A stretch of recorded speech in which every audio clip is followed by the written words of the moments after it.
안녕하세요. 1학기 재생에너지 발전공학 기말과제 발표를 하게 된 1사학번 4학년 백승우라고 합니다. 제가 이번에 발표하게 될 내용은요. 3번 ESS 연계 시스템을 설치하게 되면 비용과 효과는 어떠한지, IC 4.0을 받을 수가 있다고 하는데 그 기한은 언제까지인지, 투자할 것인지 말 것인지, 최근 많은 화재가 발생했다고 하는데 어떤 위험 요인이 있는지에 대해서 말씀을 드리려고 합니다. 일단은 자료에 대한 출처 같은 경우에는 이렇게 뒤에다가 이제 정리를 했고요. 뭐 이제 찾아보고 싶으신 게 있으시다면은 뭐 주파수 조정에 대한 내용이면 여기에 두 링크를 들어가시면 될 것 같습니다. 네. 일단은 제가 자료를 다 찾아보고 정리를 해놨는데 그래도 이제 간단하게 포인트만 이렇게 짚고 넘어가자고 이렇게 발표를 해보려고 합니다. 네. 아무튼 이제 수업에서 저희가 배웠듯이 가변성과 불확실성이 있는 재생에너지를 신재생에너지를 이거를 이제 안정화를 시키기 위해서 만든 것이 ESS가 되겠는데 이 ESS는 이제 그뿐만이 아니라 단기 전력 예비율을 이제 안정화시킬 수도 있고 좀 더 낮출 수도 있고 고품질의 전력 확보에도 도움을 줄 수가 있다고 합니다. 근데 이제 이 ESS 연계 시스템을 살펴보기 이전에 어쨌든 ESS도 이 에너지를 저장하는 장치잖아요.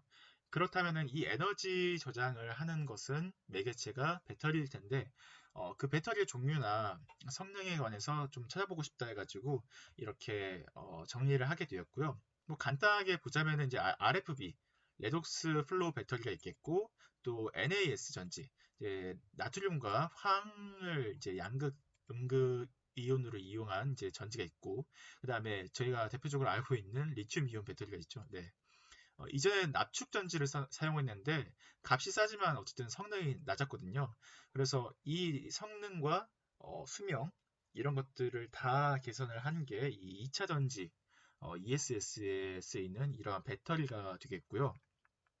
아무래도 가장 많이 보이는 리튬 이온 배터리가 생각했던 것처럼 되게 가장 높은 에너지 밀도를 가지고 있고 수명 또한 10년 정도 네, 최대 5000 사이클의 충전 효율을 낼 수 있다고 이렇게 알려져 있습니다.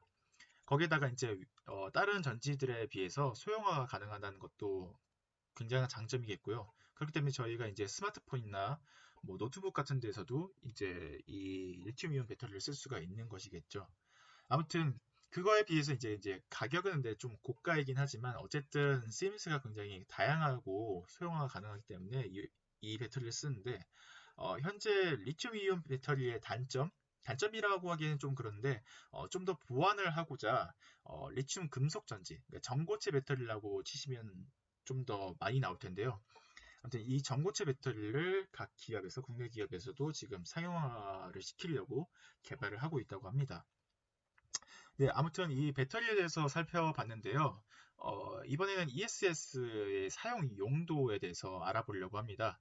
뭐 첫 번째로는 이제 신재생 에너지의 출력을 안정화시키는 용도가 있겠죠.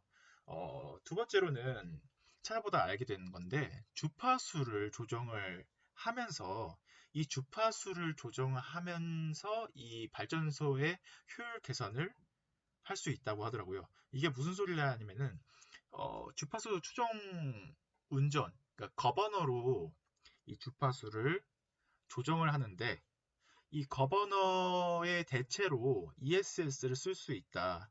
그렇기 때문에 이 ESS가 주파수를 조정하게 되면은 거버너를 돌릴 전력으로 그걸로 출력을 그러니까 일반 가정이나 산업체의 공급 전력으로 이제 돌릴 수가 있다는 거죠. 그렇기 때문에 이제 이 그래프처럼 100%의 발전 출력을 낼 수는 없을 것 같긴 하지만 어쨌든 수퍼 센트 그 정도도 굉장히 많은 전력을 절약하는 거기 때문에 화력 발전소를 추가적으로 이제 건설할 필요는 없어도 된다. 그렇게 자료 조사를 하면서 알게 되었고요. 세 번째로 기대해 볼 수 있는 기능은 뭐 당연한 건데 부하 평준화 기능 및 뭐 비상 발전기 아무래도 배터리다 보니까 이제 저장 장치잖아요. 네. 근데 기존에도 무정정 전원 장치가 있었는데 UPS라고 이거는 이제 납축 전지를 활용을 했어요. 근데 아무래도 부피가 또 있고 좀 무게가 있다 보니까 ESS와 UPS를 이제 결합을 해서 네, 이런 무정전 전원 장치를 만들려고 하고 있는 몇몇 기업들이 있었습니다. 대표적으로 이제 삼성 SDI가 있겠고요. 아무튼 이러한 ESS 연계 시스템을 설치하는데 얼마나 좋든 성능이 좋든 가격 면에서 경쟁력이 없다면은 이게 이제 무용지물이지 않습니까? 그래서 찾아봤는데 1메가와트시 규모당 ESS를 설치하는 데 드는 비용이 대략 5억 원 내외라고 합니다. 네. 2010년대 중반, 2015년 정도에 7억, 8억이었던 거를 감안하면은 아무래도 좀 가격이 많이 내려갔는데, 뭐, 여러 특례 요금이 적용돼서, 어쨌든, 전기 요금이 절감이 가능하다 하더라고요. 근데 이제 ESS에 관한 것들을 찾다 보면 이제 REC라는 단어가 나오는데, 이 REC라는 게 이제, 어, 에너지관리공단에서 발급해주는 인증서예요. 근데 이 인증서를 몇몇 회사한테 매매를 할 수가 있는 거죠. 네, 지정된 회사에서. 아무튼 이 REC가 1메가와트 시당 1 REC를 발급을 해주는데 거기에 REC 가중치라는 게 적용이 됩니다. 이렇듯 이 세부 내용인데 보시면 아시겠지만 풍력 설비 연계와 태양광 설비 연계 ESS가 굉장히 높은 REC 가중치를 받고 있습니다. 그러니까 1 REC에다가 여기 4.5, 5.0의 REC를 더 추가로 받는 거예요. 그러니까 만약에 내가 태양광 설비 연계 ESS를 설치했다 하면은 5.0 가중치에다가 원래 있던 1.0, 내가 만약에 1메가와트시를 규모를 발전소를 건설했다 치면은 거기에다가 가중치를 더 받아서 6 REC가 되는 거죠.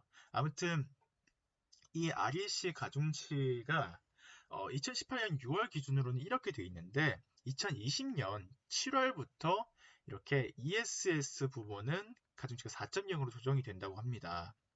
근데 사업자들 입장에서는 좀 굉장히 이 1.0이나 0.5도 굉장히 낮은 엄청나게 높은 수치인데 높은 변동인데 2020년에 들어서면서 REC 가격이 3년 전인 2017년 평균가에 비해서 75%좀 폭락해서 사업자들의 이제 어, 불만이 굉장히 많이 있더라고요. 찾아보니까.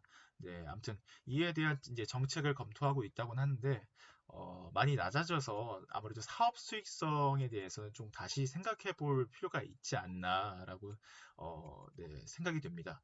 아무튼 이런 이제 ESS에 대한 이제 평균가가 낮아진 이유가 과잉 공급도 있는데 화재 사고도 굉장히 많은 영향을 끼치게 된 요인이라고 할 수 있습니다. 근데 이제 이 화재 사고 원인 안전 대책을 찾아본 결과 화재 사고의 원인이 배터리 자체의 문제는 그렇게 많이 없는데 그런 발견이 되지 않았는데 배터리 보호 시스템이 미흡하거나 운영 환경 관리가 좀 미흡하거나 분진이 많다던가 습기가 많다던가 세 번째로 설치 부주의 네 번째로는 ESS에 이제 달려있는 PCS ESS 내에 배터리, PCS, 그 다음에 BMS, 배터리 관리 시스템이라 하거든요.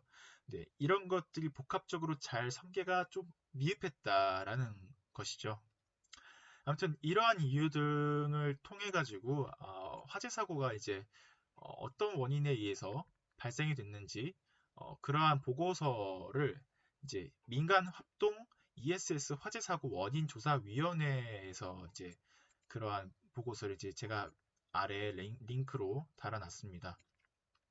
아무튼 결론적으로 이 ESS 사업에 투자를 할 것인가 말 것인가가 이제 관건인데 사실 위의 내용만 보시더라도 사업성이 그렇게 크게 있다고 생각이 들지는 않았어요. 근데 이제 대한민국의 국민으로 보자면 아무래도 신재생 에너지가 정부가 밀어준 사업이고 분명히 미래를 봤을 때 굉장히 필요한 에너지이기 때문에 투자를 해야 하는 사업이 아닌가 해서 이렇게 마지막에는 제 의견을 좀 썼습니다. 네, 아무튼 이상 발표를 마치도록 하겠고요. 발표를 들어주시느라 고생하셨습니다. 감사합니다. 네.